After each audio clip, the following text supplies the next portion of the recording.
Welcome to the Disrupt Your Career podcast, brought to you by Claire Harbour and Antoine Tirard. We're passionate about helping everyone find fulfillment in their work life. We believe that big, messy, uncharted career changes are inevitable, and it's up to you to decide.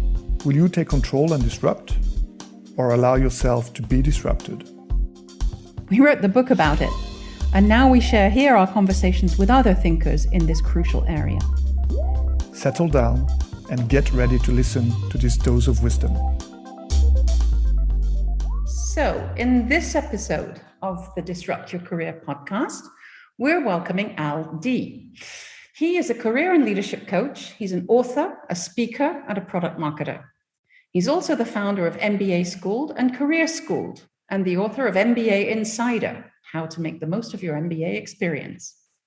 Throughout his professional career, Al has helped hundreds of professionals set and achieve their career goals with a specific emphasis on career development, career transitions, and graduate education. So we have an awful lot in common, and I'm really looking forward, Al, to speaking with you today. Thank you so much for joining us and welcome.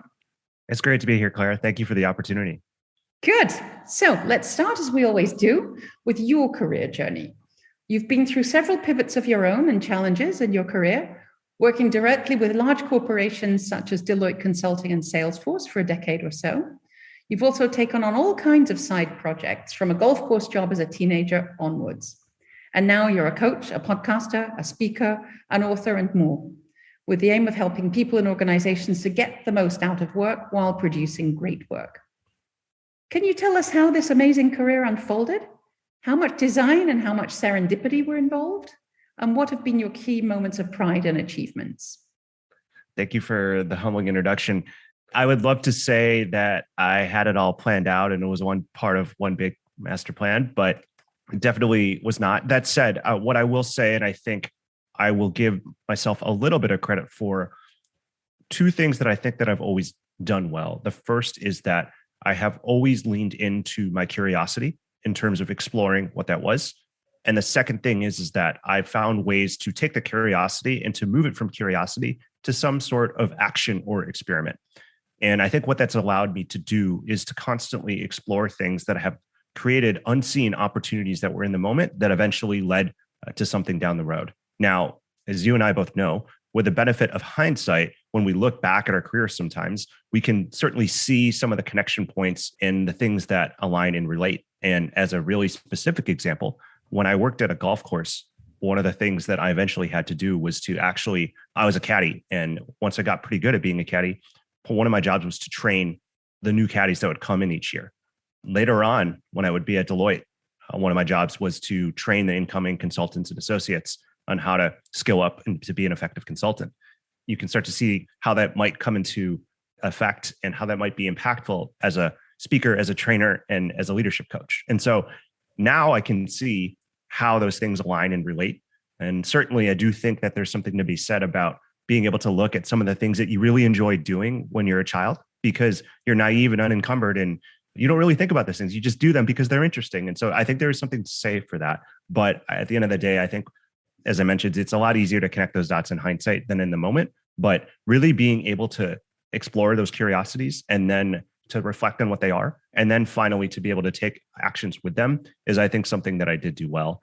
And I would say in terms of key moments of pride or key achievements, I think something that's always been really important for me is that whenever I've felt like I've known something or that I could use my talents to contribute, I've wanted to find ways to take action around that.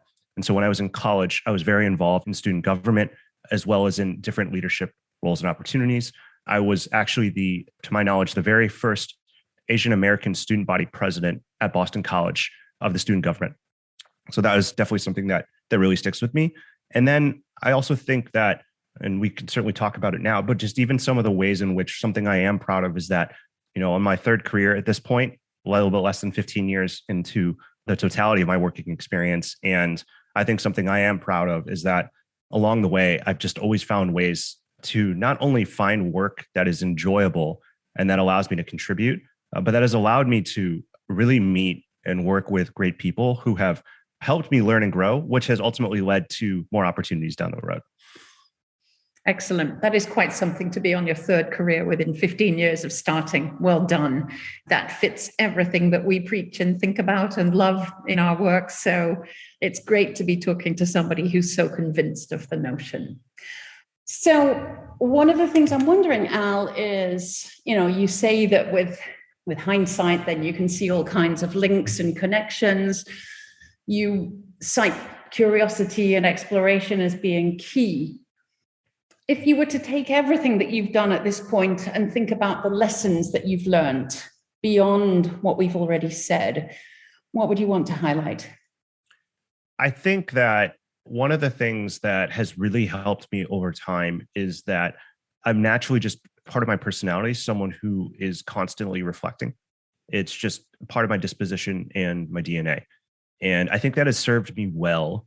We can certainly talk about some of the limitations of that, but I think it served me well in the sense that whenever you're working or whenever you're making your way through your career, as much as you are thinking about perhaps the future, there's still a lot that's going on right in front of you.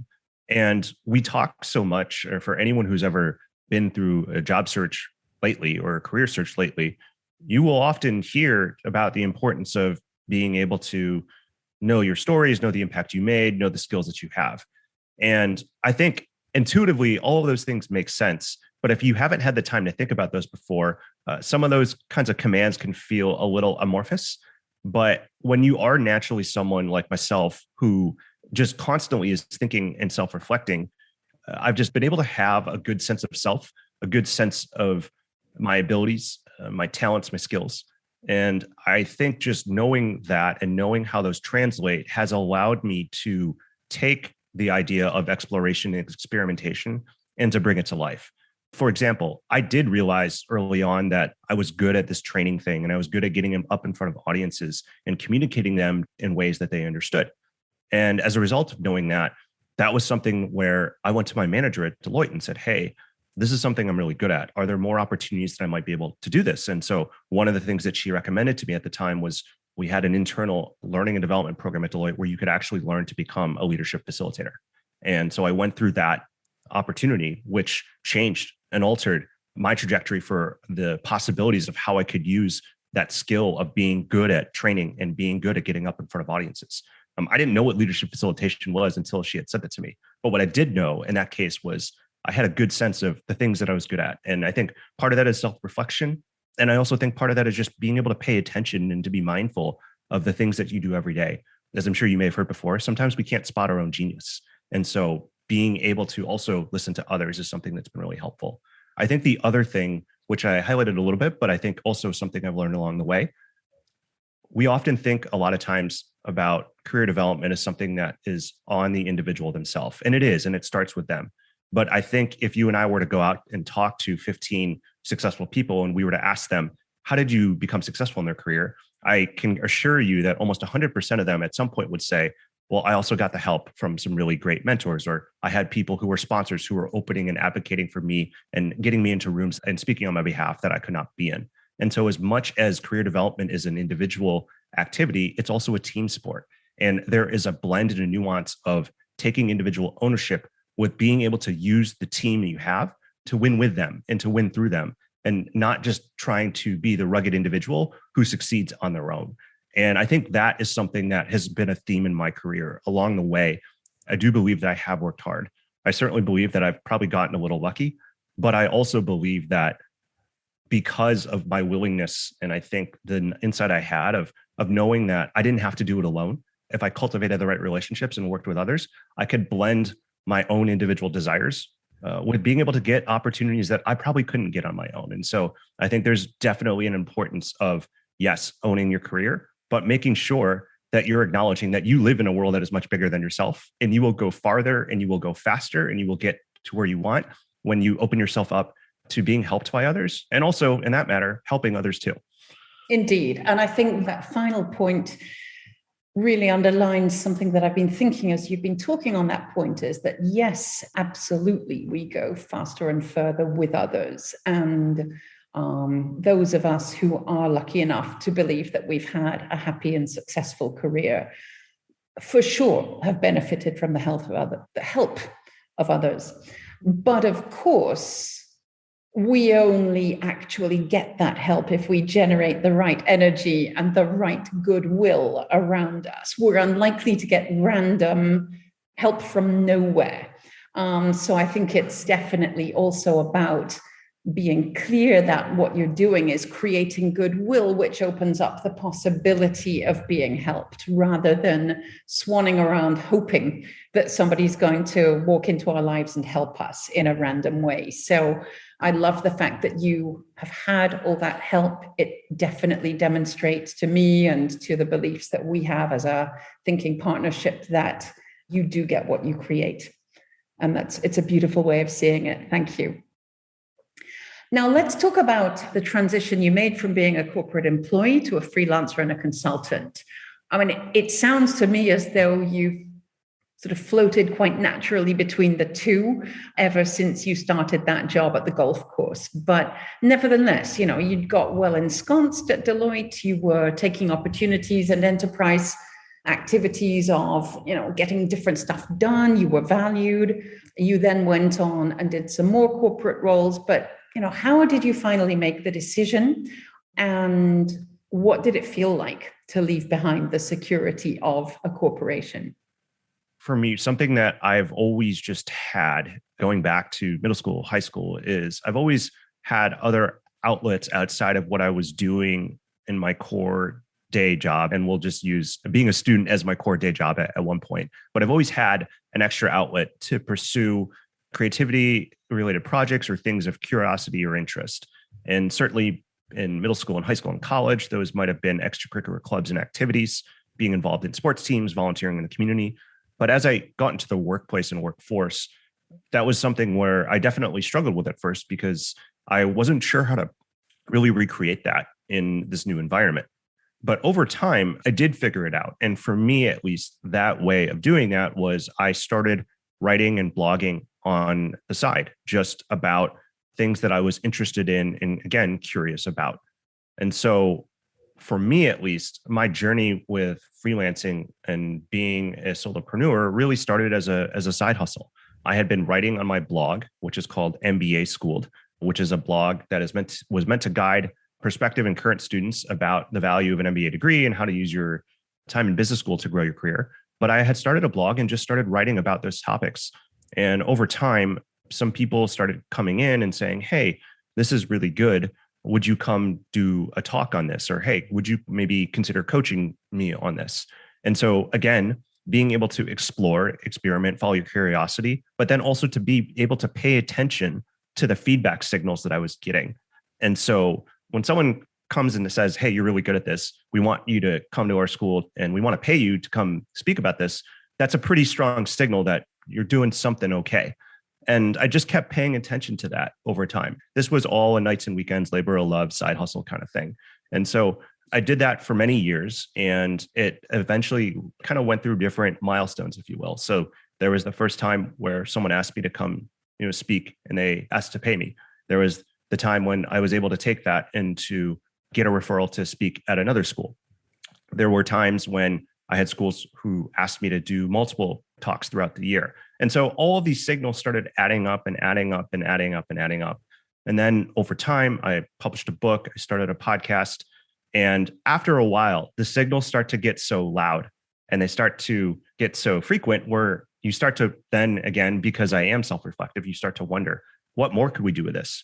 What could this look like in my day-to-day if I were to do this, as opposed to doing a thing that I was doing full time, which at the time was working at a tech company, Salesforce, doing product marketing. And while I loved what I was doing and I loved my colleagues and my coworkers, I just had this burning desire and this curiosity to follow this thing that I had been working on for 7 or 8 years up until that point. It definitely was scary. Up until that point, I had only known what it was like to be a fully employed W-2 worker who was earning a steady paycheck, working at great companies, having secure benefits. And furthermore, both the companies that I worked at over my time, they were pretty large companies. And so, there's a certain amount of resources and comfort that comes with that. So it definitely was a little nervous to think about what could this be differently, but it was also thrilling and exciting. I mean, I've always been someone, again, who has had that curiosity and that desire to explore and to experiment. And certainly there is a lot in entrepreneurship where that really, particularly when you're early on, where that is just part of the job.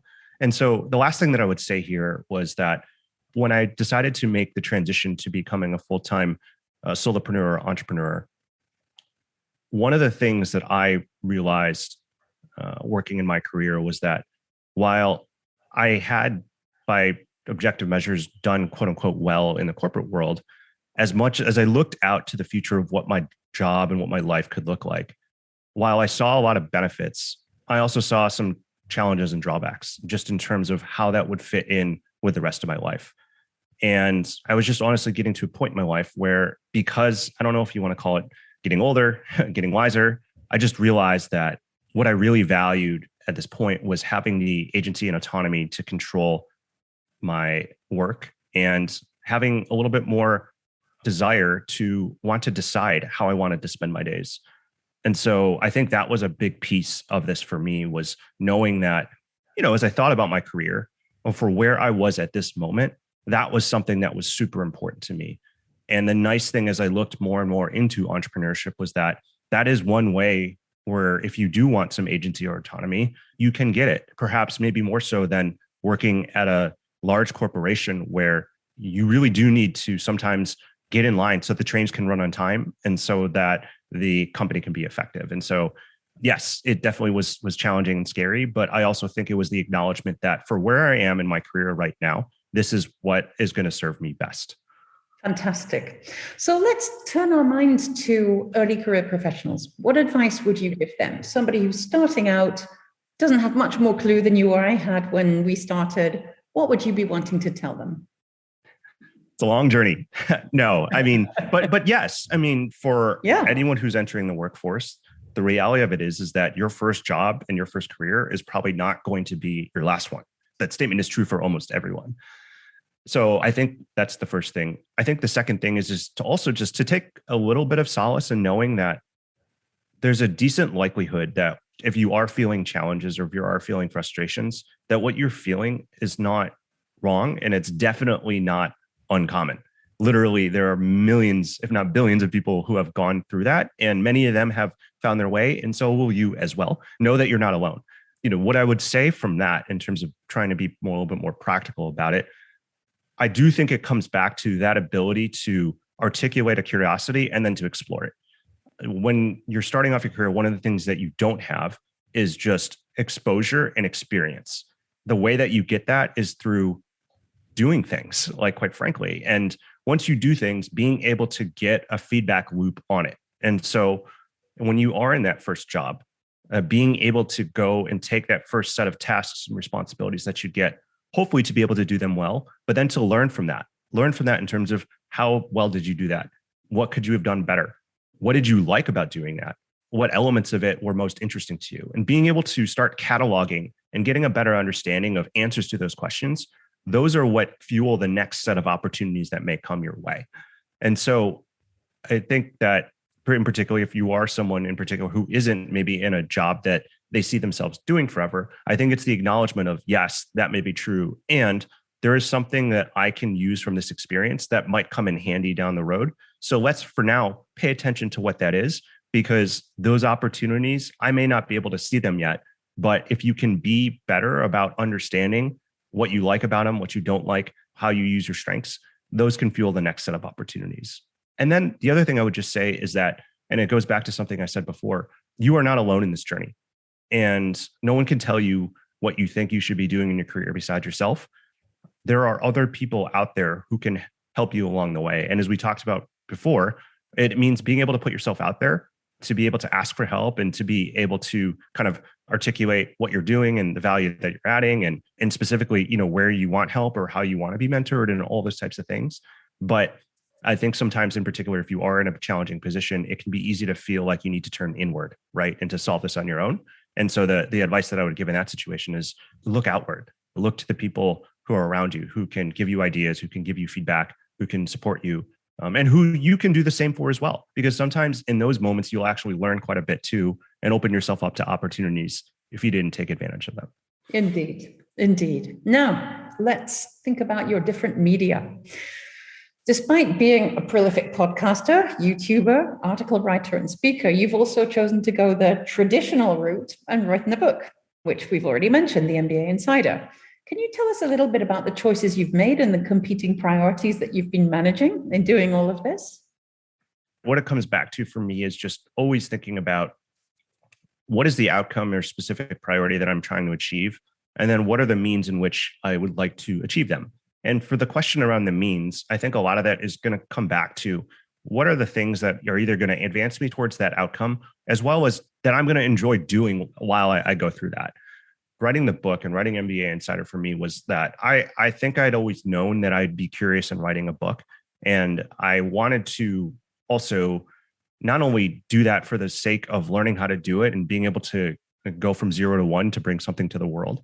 But at that point, I had written maybe 300 or so blog posts, and I had talked to, thousands of MBA students. And I wanted to be able to summarize what I had learned and to put it together and to package it up into something that people could use as a guide to being able to understand if an MBA was right for them. And if so, how they could best navigate their MBA experience. And so at the time, for me, it was the goal and the outcome was really around how do I take the knowledge that I've had and really distill it down into something that is repeatable and that can scale to a wider audience.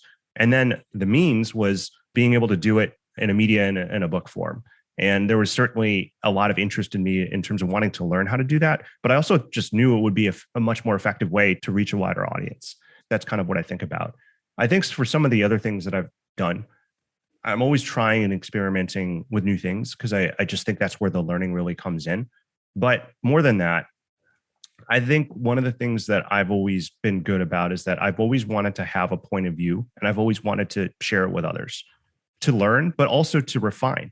And so I think that in particular, I found media, whether it's a book, a podcast, a blog, or just being active on these channels as a way for me to refine my own thinking, as well as it is a way to be able to connect and collaborate and learn from other people who share the same interests and curiosities that you do. And I can very much tell you that, as an entrepreneur now, some of the business that I've gotten has been directly from being able to do just that in terms of being able to put content out there that has resonated with someone to the effect that they've reached out for a conversation, which has eventually led to something down the road. And so, yes, it's a little bit about being anchored in my priorities. It's a little bit about making sure I'm doing things that will get me towards an outcome, but that I also enjoy. But it's also the experimentation can often get you connected to people who can, at the very least, be great thought partners, which is not a bad thing to have. Fantastic. In your book, one of the things that I enjoyed thinking about was the fact that you talk about life after the MBA. It's all very well to think about, do I want it and how do I do it? But then there is this great big transition that people are expecting and wanting and desiring. But in reality, the shift is not quite as easy as people might imagine. And it's a fairly neglected subject, both within the schools and in literature, I think. So could you elaborate on some of your ideas about what that after MBA experience can look like? And if you've got any concrete examples or tips that you could share, that would be fantastic. Thankfully, you asked about that just because it was one of the most popular chapters in the book. And the idea for this chapter, just to start, like one of the things that they tell you when you're writing a book is that oftentimes you end up writing the book that you wish you had. Oh, yeah. We teach what we most need to learn, right? Exactly. So there's definitely perhaps a little bit of self-serving nature in terms of writing that chapter. And when I was writing the book, I was about 4 or 5 years post business school. It was definitely something that I was thinking about, but also it was something that I was having in conversations with my classmates and my friends who had gotten MBA degrees. And the basic premise of it is that, as you know, most people who go to business school, get an MBA, typically graduate with, at the very minimum, roughly 30 years left in their career, right? If not more. And so you go to this educational experience that's meant to be transformative, that's meant to help you get to a new career outcome or to get to a career outcome that you couldn't have gotten to on your own. I think a lot of times it gets put on a pedestal for good reasons. And I just kept hearing over and over again in my conversations of, I got this degree. I'm really proud of what I did. I'm really proud of where I am. But now what? You're 30, give or take. You have a new career. Maybe you like it. Maybe you don't. Maybe you want something new. Maybe you don't. Maybe you're rising, but you're not sure if you want to keep rising. And there was just kind of this wondering of what do I do now?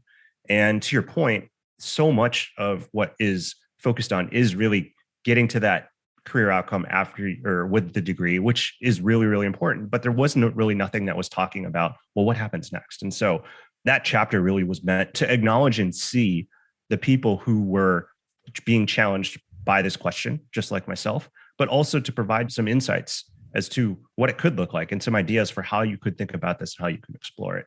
And I think it does go back to the thing that I said earlier of, for people who graduate business school, the first job or career after business school is not going to be the last one, right? And so then the question becomes, all right, well, how can you use your time in business school to develop skills or experiences that you can take with you far after that first job or career? We talk about the MBA as being an investment, and the ROI isn't just when you get it. The ROI continues on after. So one of the questions becomes, what can you do in business school so that you can have that go with you for the rest of your career? And then I think the other thing is that once you get to the rest of your career after business school, how do you take what you've learned from there and apply it in ways that continue to compound and grow? And a really small example of this is that, as I think you learn a lot of really great job and career skills when you are in business school, in terms of knowing how to position yourself, knowing how to talk about yourself, knowing how to do informational interviews, knowing how to network, all those types of things. Those don't end when you leave business school. They go with you for the rest of your career. And then I think the other thing, which I think you may appreciate just given the work that you do, is just that if you are feeling a certain discomfort about where you are in your career, or that you may want to do something else, that is a feature, not a bug. And it's just giving people the space and permission to understand that because they have this degree and because they have these other things, they can begin to think more expansively about, how do I want my career to be, right? What are the ways I want to bring all the things I have into my life, which includes my career, but it could be in other areas as well. And so that chapter was really meant to give people a little bit more prescription around what that could look like, to show how different people were doing it, and to give some ideas around, if you are struggling with this, here's how you could think about it too. Wonderful, wonderful. Well, may we all keep that wisdom till the very end. Let's talk about your podcast. You've recorded over 150 episodes with all kinds of really impressive guests. Tell us about who have been some of your favorites and why. One of the things about my podcast that I've loved is that it does give you a chance to bring on people that you just want to talk to, because that's fundamentally what a podcast is. There's two people in particular that I want to highlight. The first is a gentleman by the name of Tim Sanders. Tim is at Upwork, but he is also the author of a New York Times bestseller called Love is the Killer App. I got Tim's book when I was probably about 14 or 15 in high school, and it fundamentally changed the way I thought about connecting and building relationships with other people. And so the ability to bring on someone whose book had such an transformational impact on my life, and I talked to him about the book. The book was written over 20 years ago, sold over millions of copies, translated in different languages, but the ability to have him on to talk about that and to talk about how to build relationships in today's modern age was something I looked forward to and was very appreciative of. I think the other one that comes to mind, another person who has been influential to me, is someone in our field by the name of Lindsay Pollack. Lindsay is a career expert, a workplace and career expert, and her book made an impact in my life as well. Her first book was all about going from college to career. And I remember being in my first job out of college, really struggling in terms of trying to figure out how to do this work thing, how to live as an adult. And I remember Googling, I think something to effect of like from college to career. I came across her book. It helped in the moment, but I followed her along the way, and being able to have her on and to, be at a point where I could talk to her just about the world of work, how to grow a career today, was really meaningful to me. One, because it showed how far I had come in my own career, but two, to know that she had a role in that, and just the ability to kind of have that conversation with someone who has had an impact on your life was super, super meaningful. And after the episodes were over, both of them were incredibly generous, incredibly kind, individuals. And so those are two that really stand out to me, and something that I'm really grateful for. Fantastic. Well, we will make sure we include a link to your podcast so that our listeners can go and share the wisdom that you speak of so enthusiastically. Let's turn our attention to organizations. You've touched on the fact that you believe strongly, as we do, that there's not just a duality, but there's a whole range of inputs and energies involved in managing a career. But what would you like to see organizations doing better when it comes to both talent and career management? And if you have any great examples of people doing particularly well, I'd love to hear them. One of the things organizations can do, or I wish they would do, is that I would like to see them make career development an organizational capability, a business capability. And I want to see them do this because I think it's actually going to help them as much as it's going to help their people. Absolutely. The rankings of why people take on jobs or stay in jobs show us very clearly that they should be doing this. That's for sure. There are definitely companies that want to do this, and there are definitely companies that talk about it. But where I see it, what I see typically happening, and I'd be curious to hear what you think about this, is that there is a lot of saying, we want people to own their careers, or we'd love for you to stay here. We want to move people internally. But a lot of those things tend to be either one-off statements, or they're not necessarily backed up by organizational processes, structures, protocols, rewards that empower and enable that. And so the ability to make that an org-wide capability, which is valued by the company, as you can see through the reward structure, as you can see through the behaviors, and as you can see through the enablement and training that's provided, I think would really go a long way in terms of actually being able to take those sayings of own your career and we want people to move internally and to make them real. And so in general, that is an area where I could see companies doing more of, or I wish they would do more of. And I think if they did that, that would be really helpful to employees as well as it would be to employers. And I just think that part of that stems from, I just have this feeling from my own experience in talking with lots of people and doing this work, that if you talk to a lot of people who are successful, a lot of times when you ask them, how did you learn how to manage your career? A lot of times they'll either tell you, A, it was by accident, or B, I got really lucky because I had someone who, and this was the case of me, I had someone who mentored and taught me and showed me the ropes. But I think if we make this an org-wide career development and organizational-wide capability, you can help solve some of that problem, and you can give more people the access to understanding how they can think and move internally within their careers, or in some cases, it may mean moving externally. But at the end of the day, you kind of want people at your company who want to be there and who want to contribute. And so I think getting the right types of people in your company also pays dividends for this kind of mindset. In terms of who's doing it well, it's tough. But one of the things I will say, and I'm a little bit biased, I think actually that there's a lot we can learn from professional service firms. I had a great experience working at Deloitte, but one of the things that they do well a lot of times is really investing in things like learning and development and training and upskilling and the like. And the reason why they do that is because they know that their most important asset is their people, right? When you're a consulting and professional services firm, your product is your people, right? And so the more you can invest in them, the better your product's going to be. And the better your product is, the more you can command in terms of, the value in the market. And so I think there are a lot of consulting firms that do pockets of this really well in terms of how they structure their learning and development, the opportunities they provide to people to learn and grow, and also the way that they treat employees when they leave in terms of alumni groups and career development opportunities and things like that. So those would be the things that I think about in terms of really what companies could do, and some examples of companies that might be at least starting on the journey to making inroads on this.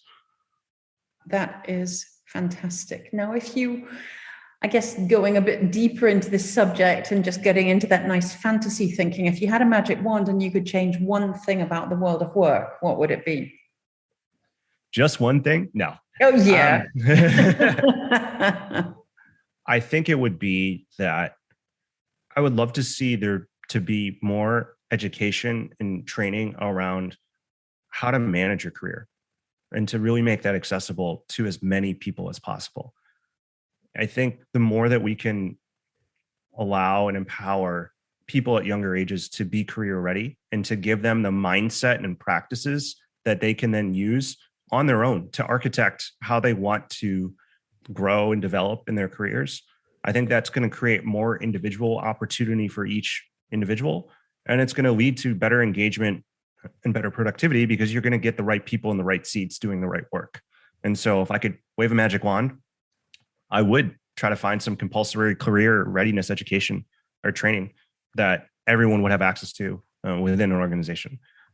That sounds like something pretty worth going for. Perhaps we should join forces and go on a crusade. Let's talk about that more offline. Now, 18-year-old Al, what advice would you want to give him if you could go back? So much. I think I wish I knew sooner that I didn't have to have it all figured out. But if I just would keep going and keep listening and keep my head above water, I'd be able to work through it. And look, I'm still on my journey, so there's still time. But I definitely feel I put a lot of undue pressure on myself to have things figured out, quote unquote, figured out. And I think that part of the beauty of the journey is the journey. And so I just don't think I had an appreciation for that then, which I do now. And certainly some of that just comes from experience, but I think that would have been one thing. And I think another thing would have just been that it would have tried to be a little bit more expansive about just my own thinking and relationship with quote unquote failure. I think I played it safe. Or what I would tell my 18-year-old self was go out and fail at something. Just go and just do it. Just purposely try to stretch yourself and see what happens. I really think that I was so intent at the time on trying to be perfect that it took me a long time to really start to be able to get comfortable with being able to understand that it's okay and that those are often learning opportunities that can fuel the next thing. And so I'm definitely in a much better place with it now. But if I had learned that sooner, I think it would have been a little bit helpful and probably helped me be a little bit less stressed. Indeed. That's beautiful.